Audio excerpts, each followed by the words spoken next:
Hi guys, क्या हाल है? सब बढ़िया। So welcome to the 18th episode from the series called remaking thumbnails, जहां आज हम रिक्रिएट करने वाले हैं तन्मय भट्ट भैया के लेटेस्ट मीम रिव्यू वीडियो के थंबनेल को, वो भी फोटोशॉप में। तो एज ऑलवेज ओरिजिनल थंबनेल आपको कुछ ऐसा देखने को मिलेगा और उसी जगह पर जो रिक्रिएटेड थंबनेल है जो आज हम लोग इस वीडियो में डिजाइन करने वाले हैं वो आपको कुछ ऐसा देखने को मिलेगा। और अभी अगर आप इन दोनों थंबनेल्स को साइड बाय साइड रखकर कंपेयर करके देखते हो तो आपको कुछ ऐसा देखने को मिलेगा। So what do you guys think about the recreated thumbnail? Let me know in the comment section below. So as always आपको इस वीडियो के डिस्क्रिप्शन पर एक गूगल ड्राइव का लिंक देखने को मिल जाएगा। वहां आपको सारे रॉ एसेट्स देखने के लिए मिल जाएंगे इस थंबनेल से रिलेटेड। तो आपको सिंपली उस फोल्डर को डाउनलोड करके एक्सट्रैक्ट कर लेना है so that you can follow along with me in this tutorial. So without wasting any more time, अगर आपको ऐसे वीडियोस देखना पसंद है देन इस चैनल को सब्सक्राइब करना मत भूलना एंड देन उस बेल आइकन को भी ऑल पे प्रेस कर लेना। So let's start the tutorial from here. तो यहाँ मैंने ऑलरेडी एक 1920x1080p न्यू डॉक्यूमेंट क्रिएट कर रखा है, तो आपको भी सिंपली ये बना लेना है। Now simply open that folder और यहाँ से आपको ग्रीन टेक्सचर बैकग्राउंड को ड्रैग एंड ड्रॉप करना है फोटोशॉप में। अभी इसको यहाँ पर 90 डिग्री आपको रोटेट करना है और इसको प्रीसेट के साइज के अकॉर्डिंग स्केल अप करके कुछ इस तरीके से एडजस्ट करना है। Now simply delete this background layer from the layers panel, then open the asset folder और यहाँ से आपको ओरिजिनल थंबनेल को ड्रैग एंड ड्रॉप करना है फोटोशॉप में और इसको कुछ इस तरीके से आपको स्केल अप करना है हमारे डॉक्यूमेंट के साइज के अकॉर्डिंग। वंस इट्स डन, अभी आपको उस फोल्डर को फिर से ओपन करना है और यहाँ से आपको येलो ग्रेडियंट बैकग्राउंड इमेज को ड्रैग एंड ड्रॉप करना है और इसको 90 डिग्री आपको रोटेट करना है और इसको भी स्केल अप करके प्रीसेट के साइज के अकॉर्डिंग एडजस्ट करना है। फिर इसके ओपेसिटी को आपको यहाँ पर रिड्यूस करना है, मैं यहाँ पर 60% रखने वाला हूँ। फिर इस लेयर का आपको और एक डुप्लीकेट कॉपी क्रिएट करना है बाय सिंपली प्रेसिंग Ctrl+J।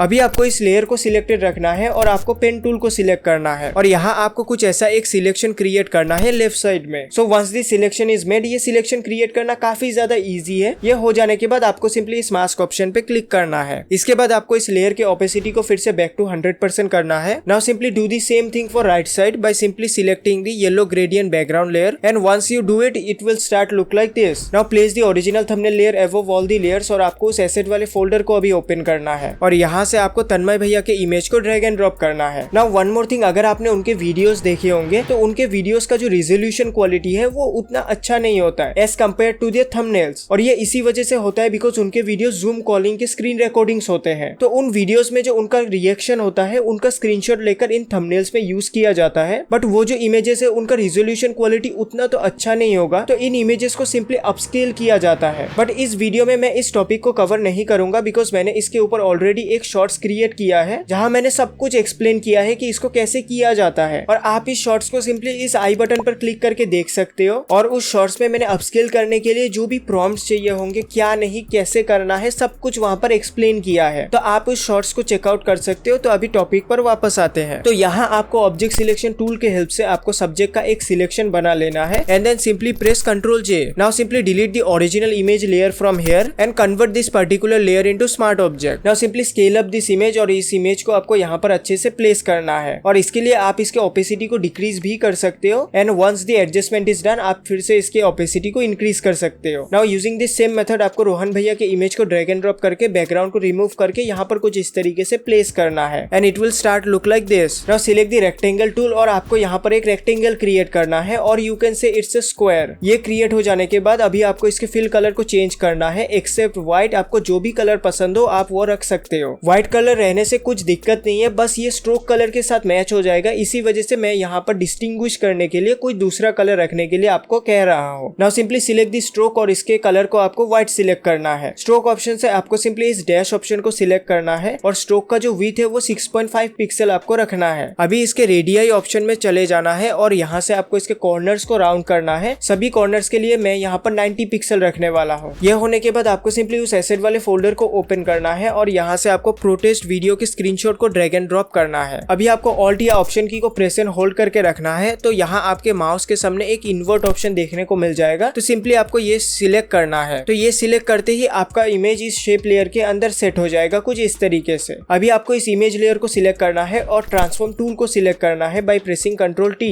और इसको कुछ इस तरीके से आपको स्केल डाउन करके यहाँ पर एडजस्ट करना है। बाय द वे ये ओरिजिनल प्रोटेस्ट वीडियो का स्क्रीनशॉट कुछ ऐसा था, तो इसी को मैंने अपस्केल करके कुछ ऐसा बनाया है। तो आप सिंपली उस शॉर्ट्स को चेकआउट कर सकते हो to exactly know how this actually works. अभी ओरिजिनल थंबनेल को सभी लेयर्स के ऊपर आपको प्लेस करना है और आपको टाइप टूल को सिलेक्ट करना है और यहाँ आपको ये जो टॉप टेक्स्ट है उसको टाइप करना है। Now select the entire text और इसके फॉन्ट को आपको चेंज करके एरियल बोल्ड फॉन्ट सिलेक्ट करना है और इसका सेट ट्रैकिंग भी आपको डिक्रीज करना है। मैं यहाँ पर -20 रखने वाला हूँ। Now select the move tool और इस टेक्स्ट को आपको यहाँ पर प्लेस करना है। Now select the transform tool और इस मेंटेन एस्पेक्ट रेशियो ऑप्शन को डिसेबल करना है और इसको कुछ ऐसे आपको यहाँ पर एडजस्ट करना है। So once you adjust it, आपको सेकेंड लाइन पे जो यहाँ पर टेक्स्ट लिखा हुआ है उसको भी कुछ इस तरीके से टाइप करके एडजस्ट कर लेना है। तो अभी आपको फिर से हॉरिजॉन्टल टाइप टूल को सिलेक्ट करना है और आपको यहाँ पर ये जो इमोजी है वो एंटर करना है। सो फॉर विंडोज यूजर आपको विंडोज की प्लस पीरियड की को प्रेस करना है, देन आप यहाँ से इमोजी चूज कर सकते हो। एंड फॉर मैक यूजर्स आपको सिंपली FN की को प्रेस करना है और यहाँ से आप इमोजी को चूज कर सकते हो। ये होने के बाद आपको सिंपली मूव टूल को सिलेक्ट करना है और इसको कुछ इस तरीके से आपको स्केल अप करके यहाँ पर अच्छे से प्लेस करना है। तो ये अच्छे से हो जाने के बाद आपको सिंपली रेक्टेंगल टूल को अभी सिलेक्ट करना है और यहाँ आपको एक रेक्टेंगल क्रिएट करना है for the background of the text. Okay, so मैं फ्रीलांसिंग सर्विसेज भी प्रोवाइड करता हूँ जैसे कि video editing, thumbnail designing etcetera. तो अगर आप लोग इंटरेस्टेड हो then you can simply DM me on Instagram और else you can contact me through this email ID। तो अभी टॉपिक पर वापस आते हैं। अभी इसका फिल कलर आपको यहाँ से व्हाइट सिलेक्ट करना है और स्ट्रोक को यहाँ से आपको डिसेबल करना है। देन इस लेयर को आपको टेक्स्ट लेयर के नीचे प्लेस करना है। अभी आपको यही सेम तरह से जो दूसरा टेक्स्ट है उसका बैकग्राउंड यहाँ पर क्रिएट करना है। Now select all this layers और आपको इनको एक ग्रुप में ऐड करना है बाय प्रेसिंग Ctrl+G। फिर आपको अभी हॉरिजॉन्टल टाइप टूल को सिलेक्ट करना है और यहाँ आपको टाइप करना है protest. Now select the text और इसका अभी आपको फॉन्ट चेंज करना है टू इम्पैक्ट रेगुलर फॉन्ट और ये जो फॉन्ट है ये आपको सेसेट वाले फोल्डर के अंदर ही देखने को मिल जाएगा। तो आपको सिंपली वहां से इंस्टॉल कर लेना है अगर आपके पास पहले से नहीं है। Now select the move tool और आपको इस टेक्स्ट को यहाँ पर प्लेस करना है और आपको और एक बार इसको सिलेक्ट करना है और इसके साइज को अभी आपको इंक्रीज करना है। फिर इसको यहाँ पर अच्छे से प्लेस करना है और इसके लिए आपको ट्रांसफॉर्म टूल को भी सिलेक्ट करना होगा। तो उसके हेल्प से आपको कुछ ऐसे यहाँ पर इसको एडजस्ट करना है। इसके बाद आपको इस टेक्स्ट का लेयर स्टाइल पैनल ओपन करना है और यहाँ से आपको ग्रेडियंट ओवरले को एनेबल करना है। ग्रेडियंट एडिटर पे क्लिक करना है और यहाँ इसके 0 लोकेशन के कलर स्टॉप के कलर को सिलेक्ट करना है और ये जो कलर कोड आपको स्क्रीन के ऊपर दिखाई दे रहा है वो सिंपली आपको एंटर करना है and then simply press okay. अभी आपको 100 लोकेशन के कलर स्टॉप के कलर को सिलेक्ट करना है और ये जो कलर कोड आपको स्क्रीन के ऊपर दिखाई दे रहा है वो सिंपली आपको एंटर करना है, then simply press okay. Then gradient editor पे भी आपको ओके प्रेस करना है और यहाँ के पैरामीटर्स के सेटिंग्स आपको कुछ ऐसा रखना है। ये हो जाने के बाद आपको सिंपली ओके प्रेस करना है। Now simply select the transform tool by pressing Ctrl+T और इस टेक्स्ट के ऊपर आपको राइट माउस क्लिक करना है। तो यहाँ से आपको इस क्यू ऑप्शन को अभी सिलेक्ट करना है एंड इस टेक्स्ट को आपको कुछ ऐसे स्लाइन टाइप का भी बना लेना है। इसके बाद आपको इसको थोड़ा सा स्केल भी करना होगा, तो यहाँ से आप इसको कुछ इस तरीके से एडजस्ट कर सकते हो। इसके बाद आपको रेक्टेंगल टूल को अभी सिलेक्ट करना है और यहाँ से इस टेक्स्ट बैकग्राउंड के रेक्टेंगल को क्रिएट करना है। नाउ सिलेक्ट द फिल और यहाँ आपको सॉलिड के वजह ग्रेडियंट को सिलेक्ट करना है और इसके 0 लोकेशन के कलर स्टॉप के कलर को सिलेक्ट करना है और ये जो कलर कोड आपको स्क्रीन के ऊपर दिखाई दे रहा है वो सिंपली आपको एंटर करना है, देन सिंपली प्रेस ओके। और इसी सेम तरह से आपको 100 लोकेशन के कलर स्टॉप के कलर को भी सिलेक्ट करना है और ये जो कलर कोड आपको स्क्रीन के ऊपर दिखाई दे रहा है वो सिंपली आपको एंटर करना है, देन सिंपली प्रेस ओके। इसके बाद इसके एंगल को आपको चेंज करके 180 डिग्री सिलेक्ट करना है। Now simply place this text background here. अभी आपको वही सेम ट्रांसफॉर्म टूल को सिलेक्ट करना है, देन इस क्यू ऑप्शन के हेल्प से आपको कुछ ऐसा इसको बना लेना है। Now turn off the visibility of this shape layer और आपको हॉरिजॉन्टल टाइप टूल को सिलेक्ट करना है और यहाँ आपको टाइप करना है मीम रिव्यू। अभी यहाँ से आपको एंटर टेक्स्ट को सिलेक्ट करना है और इसका टेक्स्ट का कलर आपको चेंज करके व्हाइट सिलेक्ट करना है और इसका फॉन्ट चेंज करके आपको एरियल बोल्ड फॉन्ट सिलेक्ट करना है और इसके सेट ट्रैकिंग आपको डिक्रीज करके आपको -100 रखना है। अभी आपको ट्रांसफॉर्म टूल को सिलेक्ट करना है और इस टेक्स्ट को यहाँ पर आपको कुछ इस तरीके से प्लेस करना है और इसको कुछ अच्छे से आपको एडजस्ट भी करना होगा। ये हो जाने के बाद आपको इन तीनों लेयर्स को यहाँ से सिलेक्ट करना है और इनका एक डुप्लीकेट कॉपी क्रिएट करना है और इन लेयर्स को आपको सिंपली एक ग्रुप में ऐड करना है बाय सिंपली प्रेसिंग Ctrl+G और इसके विजिबिलिटी को आपको यहाँ से ऑफ करना है। फिर से आपको इन तीनों लेयर्स को सिलेक्ट करना है और आपको इसको स्मार्ट ऑब्जेक्ट में कन्वर्ट करना है। Now simply open the layer style panel of this layer और आपको ड्रॉप शेडो को यहाँ से एनेबल करना है। कलर यहाँ से आपको ब्लैक सिलेक्ट करना है और बाकी पैरामीटर्स के सेटिंग्स आप यहाँ पर देख सकते हो, आपको वैसे ही रखना है। ये हो जाने के बाद आपको सिंपली ओके प्रेस करना है। Now turn off the visibility of the original thumbnail layer और आपको इस मीम रिव्यू वाले लेयर को सिलेक्टेड रखना है और आपको ब्रश टूल को अभी सिलेक्ट करना है। लेयर को पहले तो आपको रेस्टराइज करना है और आपको यहाँ से फोरग्राउंड जो कलर है वो आपको अभी ब्लैक सिलेक्ट करना है और इस ब्रश को आपको कुछ इस तरीके से यहाँ पर यूज करना है। इसके बाद आपको ओरिजिनल थंबनेल लेयर को सभी लेयर के ऊपर प्लेस करना है और इसके विजिबिलिटी को अभी आपको ऑन करना है। अभी आपको हॉरिजॉन्टल टाइप टूल को फिर से सिलेक्ट करना है और यहाँ आपको इस इमोजी को यहाँ पर एंटर करना है। Now simply convert this layer into smart object और ये हो जाने के बाद आपको सिंपली इस लेयर का और एक डुप्लीकेट कॉपी क्रिएट करना है और इन दोनों को इन जगहों पर आपको प्लेस करना है जस्ट लाइक दिस और इनके साइज को भी आपको एडजस्ट करना होगा, तो ये आप अपने से कर ही सकते हो। ये हो जाने के बाद आपको इस इमोजी लेयर को सिलेक्टेड रखना है और आपको फिल्टर में चले जाना है। यहाँ से आपको ब्लर देन मोशन ब्लर को आपको सिलेक्ट करना है और यहाँ इसका एंगल आपको 0 डिग्री रखना है और डिस्टेंस आपको 30 पिक्सल रखना है। ये होने के बाद आपको सिंपली ओके प्रेस करना है। इसके बाद आपको कैमरा रॉ फिल्टर ओपन करना है इस इमोजी का और यहाँ आपको कुछ माइनर कलर करेक्शन करना है, जैसे कि कलर में आपको हाईलाइट प्लस 45 रखना है, शेडोज प्लस 30, वाइट्स प्लस 10। ये हो जाने के बाद आपको इस सेटिंग को यहाँ से कॉपी करना है और यही सेम चीज आपको दूसरा जो इमोजी लेयर है उस पे आपको पेस्ट करना है। Now simply press okay. ये सारा कुछ हो जाने के बाद आपको सिंपली यहाँ से एक न्यू एम्प्टी लेयर ऐड करना है आपके लेयर्स पैनल पे। फिर ओरिजिनल थंबनेल लेयर को आपको यहाँ पर प्लेस करना है और इसके विजिबिलिटी को यहाँ से आपको ऑफ करना है। इसके बाद आपको तन्मय एंड रोहन भैया के इमेज को यहाँ पर प्लेस करना है so that the thumbnail looks like this. अभी आपको और कोई भी अगर माइनर चेंजेस करने हैं तो वो आप यहाँ से कर सकते हो। वो हो जाने के बाद आपको सिंपली इस एम्प्टी लेयर को सिलेक्ट करना है और इसका ब्लेंड मोड आपको चेंज करके लीनियर डॉज ऐड सिलेक्ट करना है। फिर इस लेयर को आपको सिलेक्टेड रखना है और आपको ब्रश टूल को सिलेक्ट करना है और इस ब्रश का ओपेसिटी, फ्लो एंड एवरीथिंग आप यहाँ से देख सकते हो या फिर आप अपने से भी रख सकते हो जैसा आपको अच्छा लगे। बट यहाँ पर आपको एक चीज चेंज करना है, वो है फोरग्राउंड कलर। तो फोरग्राउंड कलर को आपको चेंज करना है और ये जो कलर कोड आपको स्क्रीन के ऊपर दिखाई दे रहा है वो सिंपली आपको एंटर करना है and then simply press okay. अभी आपको इस ब्रश के हेल्प से इन इमोजीज के ऊपर और इस टेक्स्ट के ऊपर और इन जगहों पर कुछ इस तरीके से थोड़ा सा एक लिटिल बिट हाईलाइट क्रिएट करना है। सो वंस इट्स डन आपको सिंपली किसी भी लेयर को अभी सिलेक्ट नहीं करना है, आपको फिर से और एक एम्प्टी लेयर ऐड करना है आपके लेयर्स पैनल पे। अभी आपको इस लेयर को सिलेक्टेड रखना है और आपको चले जाना है इमेज ऑप्शन पे। यहाँ से आपको अप्लाई इमेज ऑप्शन को सिलेक्ट करना है। देन आपके सामने एक पॉपअप आएगा तो यहाँ से आपको इसके ब्लेंड मोड को चेंज करना है। यहाँ पर आपको मल्टीप्लाई से नॉर्मल सिलेक्ट करना है and then simply press okay. Now simply convert this layer into smart object और आपको अभी कैमरा रॉ फिल्टर ओपन करना है by simply pressing shift control A to do the final colour correction. तो यहाँ से आपको सबसे पहले तो लाइट में एक्सपोजर प्लस 0.20 रखना है, highlights plus 10, shadows plus 8, whites -8 and blacks -8 रखना है। इसके बाद आपको कलर में टेम्परेचर +2, टिंट +1 एंड वाइब्रेंस +20 रखना है। देन इफेक्ट्स में टेक्सचर +3, क्लैरिटी +18 रखना है। तो अभी आपको कर्व्स में चले आ जाना है और व्हाइट में आपको कुछ ऐसा ही कर्व क्रिएट करना है एंड लास्टली आपको चले आ जाना है डिटेल्स में और शार्पनिंग को 15 रखना है। Now from here you can see before and after and if you are satisfied आपको सिंपली यहाँ से ओके प्रेस करना है या फिर अगर आपको और भी कुछ कलर करेक्शन करना है तो वो आप अपने से कर सकते हो। So finally our Tanmay Bhatt style meme review video thumbnail is ready. So original thumbnail आपको कुछ ऐसा देखने को मिलेगा और उसी जगह पर आपका जो रिक्रिएटेड थंबनेल है जो अभी हमने क्रिएट किया है वो आपको कुछ ऐसा देखने को मिलेगा। और अभी अगर आप इन दोनों थंबनेल्स को साइड बाय साइड रखकर कंपेयर करके देखते हो तो आपको कुछ ऐसा देखने को मिलेगा। तो आपको ये थंबनेल कैसा लगा वो मुझे कमेंट सेक्शन में जरूर बताना। और हाँ, अगर आपने इतना तक ट्यूटोरियल देख लिया है then simply consider subscribing this channel because that motivates me to make more such videos. Till then आप मेरे राइट साइड वाले वीडियो को चेकआउट कर सकते हो अगर आपको कैरीमिनाटी के जैसे रोस्ट वीडियो थंबनेल रिक्रिएट करना सीखना है from scratch using Photoshop. And मेरे लेफ्ट साइड वाले वीडियो को चेकआउट कर सकते हो अगर आपको लक्ष्य चौधरी के जैसे थंबनेल्स रिक्रिएट करना सीखना है from scratch using Photoshop. So keep learning, keep creating. Thanks for watching, bye.